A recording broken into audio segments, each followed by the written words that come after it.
He struggled with this personally. He liked to find ways to improve himself and improve the other. So please, give a listen to Caleb Ayers' Irredeemable Loss, the tragic result of wasting time.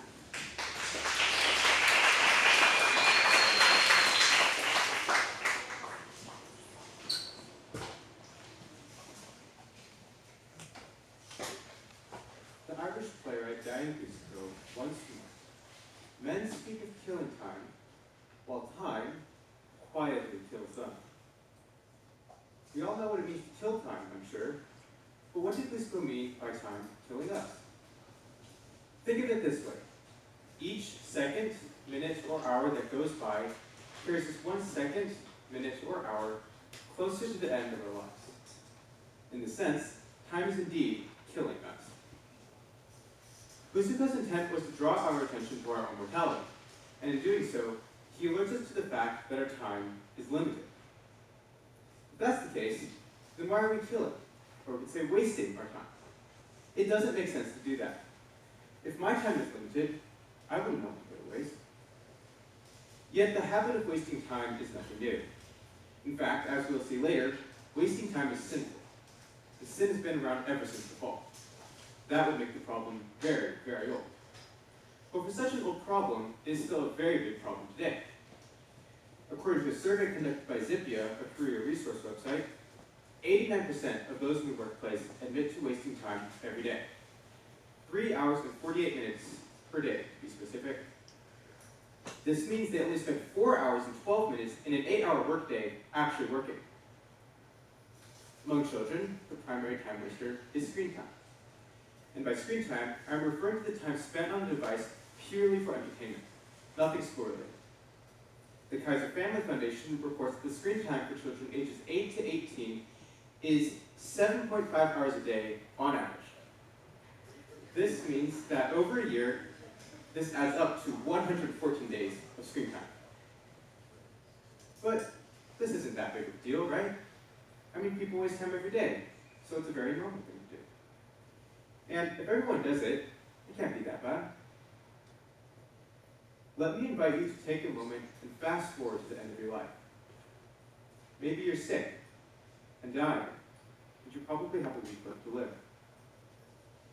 And as you're lying there, on your bed, too weak to move, you consider all that time you spent behind the screen. What would you think of all that time you spent getting all that stuff, or passing all those levels in that video game? Or what about all that time that you spent scrolling through BeReal or Instagram? Or what about all that time that went into binge watching and YouTube? Would you consider that time well spent? Would you be celebrating all those responsibilities that you shirked, or all those unfinished or untouched undertakings? Maybe there's that book you wanted to read, or that hobby you wanted to try.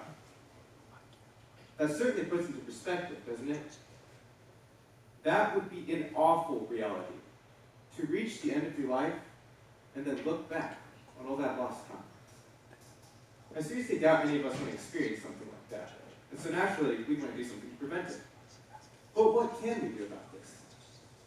The answer to that question lies simply in one book, the Bible. God has provided a great guide for how to handle this issue in His Word. But before I move on, I want to make one thing clear. I will be focusing on what the Bible says about wasting time. So when I refer to wasting time, I refer to what the Bible calls wasting time. A lot of us, myself included, tend to think of a good use of time as something measured by productivity. But I would invite you to set that aside and come alongside me as we start from the Bible and work out our understanding of wasting time from there. So, what does the Bible say about wasting time? Gee, I don't know. Maybe someone should do a whole senior thesis on that.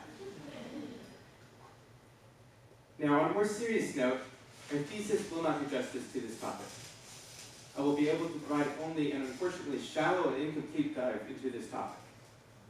But, with the time that I have, I intend to establish that the Bible describes wasting time as sin, which stems from a proud and selfish heart.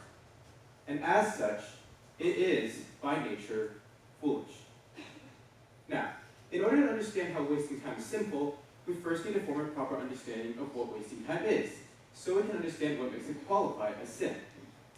To begin, 2 Corinthians 5:15 indicates that, as Christians, we no longer live for ourselves, but for Christ. And as people who live for Christ, our purpose in life is to give glory to Him in all that we do. There is one particular way we can do this that I would like to highlight. It is called stewardship, which is the responsibility we have for what the Lord has given us in this life. The parable of the talents in Matthew 25 provides a good illustration of this. A master goes on a journey, leaving 3 of his servants with a certain number of talents each. The passage says that the master is entrusting his property to his servants. In other words, his servants are taking responsibility for something that doesn't belong to them, but their master. John MacArthur, in his sermon on this passage, describes their responsibility this way. He says that they are stewards to handle the funds and assets and resources for the profit of a master. So we see that this act of the master fits all the qualifications of stewardship. Now, the first 2 servants invested the talents they were entrusted with and made profits. They are an example of faithful stewardship. Their master gave them a responsibility, and they fulfilled it. But the 3rd servant failed to do this. Instead, he chose to bury his talent in the ground, instead of choosing to give it to make profits for his master. This is an example of poor stewardship. The master gave the servant a responsibility, but he failed to fulfill it. Now, keeping that picture in mind, consider Colossians 1:16, which tells us that, quote, all things are created through him and for him, that is Christ. And this would include time. God has entrusted us with his time. And this means that we are stewards of God's time. With this understanding, wasting time can be defined as a lack of stewardship for what the Lord has given us in this life, according to my senior pastor, Christian McKitter. Marcus Rowley, my youth pastor, provided a more expanded definition of this, saying that whenever we fail to pursue righteousness over a particular allotment of time, or whenever we neglect God's will and selfishly squander our time, or whenever we fail to forsake our own will and pursue God's will with our time, we are being poor stewards of God's time. Simply put, when you waste time, you're not glorifying God. You are serving yourself. This behavior is rooted in a heart of selfishness. When we waste time, we are in essence saying in our hearts, I will do what I want with my time, not what God wants me to do with my time. Maybe you really don't want to work, so you do everything you can to avoid it. Maybe you just do it really quickly to get it done. This is laziness, an ungodly aversion toward work. Maybe you really want that 250-word essay for class to be perfect. So you spend 6 hours hammering it out and another 4 hours refining it. That is, of course, an unreasonable amount of time to spend on a 250-word essay. This is motivated by an ungodly fear of failure. Maybe the deadline for your history presentation is looming large, but you're seriously dreading the work that it requires. So you procrastinate. Inevitably, you have to cram in all the preparation for your presentation in a single day before class. This is motivated by an ungodly fear of difficulty. The point stands. Your time-wasting behavior is rooted in your sinful heart attitude. In Ephesians 2, Paul highlights the self-centered nature of sin, saying that believers once walked in the desires of the body and the mind and the passions of the flesh. This is the same self-centered attitude we exercise when we waste time. From this, there is no doubt that wasting time is sinful. Now at this point, some of you might be thinking, well, what about rest? Are you suggesting that rest is a waste of time? Is it wrong for us to have downtime and say, sit down and play games with the family? Or should we just spend the rest of our lives pounding away at work and ministry? Those are all valid questions. And in order to address that, we again need to start from the Bible and work out our understanding of rest from there. So let's take a look at the earliest mention of rest in the Bible. It actually comes up very early in the Bible, as early as Genesis 2, verse 2, which tells us that God rested on the seventh day. So, God rested, and we know that God can't sin. From that, I think it's very safe to assume that we can rest without sinning. In fact, when God rested, he set a pattern for us to follow, and we can benefit greatly from this pattern. My dad touched upon many benefits of rest in our interview, specifically saying that that there is value in resting and recharging so we can be more efficient for work. And yes, I interviewed my dad. Perks of being a pastor's kid. Now, if you think about it, you can't spend all 24 hours of the day pursuing ministry and reading the Bible and all that. Eventually, you'll run yourself to the ground. Returning to the stewardship idea, God has given you a body in which you can carry out his work. It would be poor stewardship to run your body to the ground like that. Instead, you should seek to be a good steward of the body that God has given you, so you can be capable of serving God. So, great, you might be thinking. I understand now that there is value in resting, but what should I do when I'm resting? During our interview, Pastor Justin provided a helpful insight on this. He said that when we rest, we have an opportunity to glorify God in a way we can't while we're working. For instance, when you're resting, you may have the ability to spend time with your family or fellowship with other believers. You can glorify God in how you spend time with them. But you're not just limited to those options either. As my dad has often said, kids need some time to be kids. Kids should be able to play soccer or watch YouTube or Outer Banks. There is value in that, nor is there anything inherently wrong with it. However, our concern regarding these things should be, at what point have I done this enough? Rest should be born out of self-control. And in our sinful flesh, we can be prone to use rest as an excuse to avoid work. And so naturally, we need to be aware of that and ensure we are not using rest in this fashion. Now, to return to what we were saying earlier, wasting time is sinful. And its sinful nature necessitates its foolishness. The Bible is pretty clear that sin is foolishness. Even on a practical level, we can see this. As Patrick Inglesby, one of the members of my church's youth staff, said to me during our interview, wasting time has tangible consequences.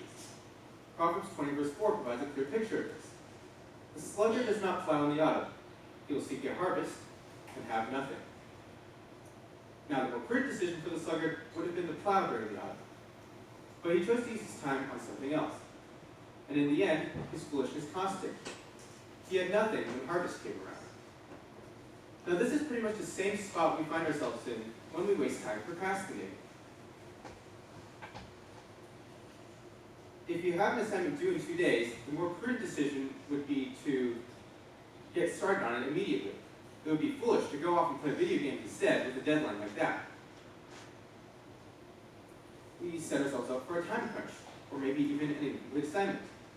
Those are the tangible consequences. But here's something else to consider regarding the foolishness of this practice. Wasting time is unprofitable. Not only are there immediate tangible consequences, but there are also eternal consequences. 1 Timothy 4, verses 7 through 8 upholds the pursuit of godliness because it has, quote, value in every way, as it holds promise to the present life and also for the life to come. This is something I would want to spend my time on. It will benefit me on an eternal scale, not just in this life. On the flip side, I could while away the hours watching YouTube shorts. But that would be eternally beneficial, would it? I might be missing out on opportunities to pursue godliness. I could spend time with my brother, or read a Christian living book before picking up my phone and watching YouTube. But possibly the most compelling way we can understand the foolishness of this practice is through the danger attached to it. Especially for those at my age, we have a tendency to build up time-wasting habits, like procrastination. Society around us feeds us this idea that we can party hard during the teenage years and then just magically transform into the adults we want to be once the time arrives. But emerging from something like the habit of wasting your time and getting into the habit of using it well is a process, not an instant transformation. It is not like the impact of your teenage years will just be a race, and you'll start out with a clean slate once you're 20.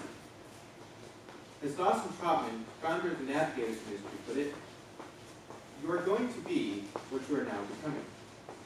And what you choose to do now will shape who you are becoming. Puritan preacher J.C. Ryle provides a compelling description of this in his book Thoughts for Young Men. Habits have deep roots, he writes. Once sin is allowed to settle into your heart, it will not be turned out at your bidding.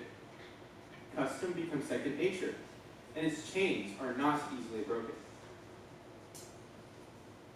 Habits grow with our growth, and they strengthen with our strength. So what kind of habits do you want to be building up for yourself in the future? Do you want the habit of watching YouTube to grow with your growth and strengthen with your strength? Suddenly that habit seems to be a much bigger deal now, doesn't it? Each time you succumb to that urge to go on a YouTube binge instead of working, you are setting a pattern up for yourself in your life that will become more and more deeply entrenched. Now, to revisit what I said earlier about rest, it's not a bad thing to watch YouTube. I'm not trying to condemn that activity or similar ones. But we cannot let those things get out of control. If we let that happen, we risk surrendering too much of our time to those activities and leave little room for ourselves to pursue godliness or to grow in righteousness. Now, building up habits, good habits, aren't just something you should add to that big, long list of procrastination goals either. If you don't take the opportunity to build up good habits now, you may risk losing it. Ryle makes this abundantly clear in an earlier section of Thoughts for Young Men. He writes, I will worry about serious things tomorrow, said an unsaved person to one who warned him of coming danger. But his tomorrow never came. Tomorrow is the devil's day, but today is God's. Satan does not care how spiritual your resolutions or how holy your intentions, if only they are determined to be done tomorrow. To cap it off, he concludes with this sobering statement. Your time is short. There is but a step between any one of you and death. This night, your soul might be required of you. Your life is all uncertainty. Your death and judgment are perfectly sure. Ryle's statement brings me to another point. We will be held accountable for the time that we waste. 2 Corinthians 5:10 indicates that we must all appear before the judgment seat of Christ. I find this seriously strong motivation to use my time wisely. As Ryle put it, amazing that with such a prospect of coming judgment, any man can be careless or unconcerned. The time we waste in our lives is no trivial matter. At some point, we will appear before Christ and give an account of everything that we have done. And this includes how we use our time. Looking back on our life here on earth, as we give the account, I doubt any of us will think something like, gee, I really wish I used more of my time in high school trying to look cool. On the contrary, I think we'll be shocked at just how much time we have wasted in this life. Before moving on from this, I think it would be important to highlight that none of the scriptures we have looked at so far have listed any exceptions.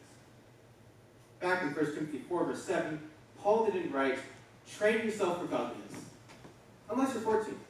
Then feel free to leave off training yourself for godliness until you're 18. No, the expectation for us is to pursue godliness right away. Scripture never says to wait. Now, as I draw to a close, I'd like to highlight some of the key takeaways from all this. I cannot emphasize enough that the time we waste is no light matter. We started off by exploring wasting time as sin.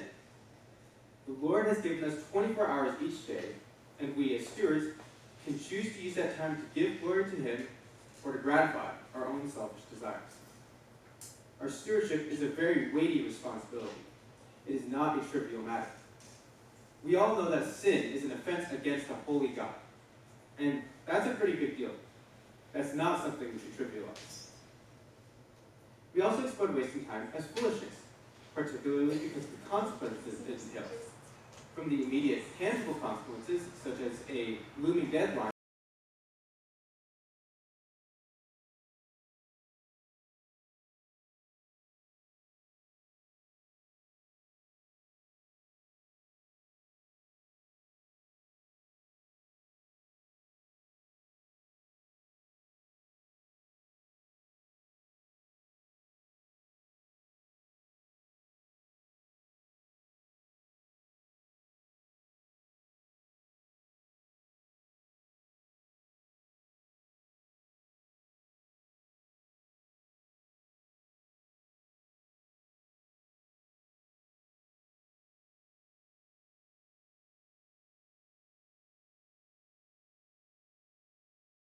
Others could give you the sad account of idleness. They threw away the golden opportunity for learning. And now, it is too late. They don't have the time to sit down and learn. Lost time can never be redeemed. So let me address a question that's probably pressing on your thoughts right now. How can I avoid making this my future? Well, the first thing to do would be to cultivate awareness. We don't know if we need to put to death the sin in our lives unless we know it's there. Once done, we can apply a solution that Paul presents in Ephesians 4, verses 22 through 24, where he calls us to put off the old sinful self and to put on the new righteous self.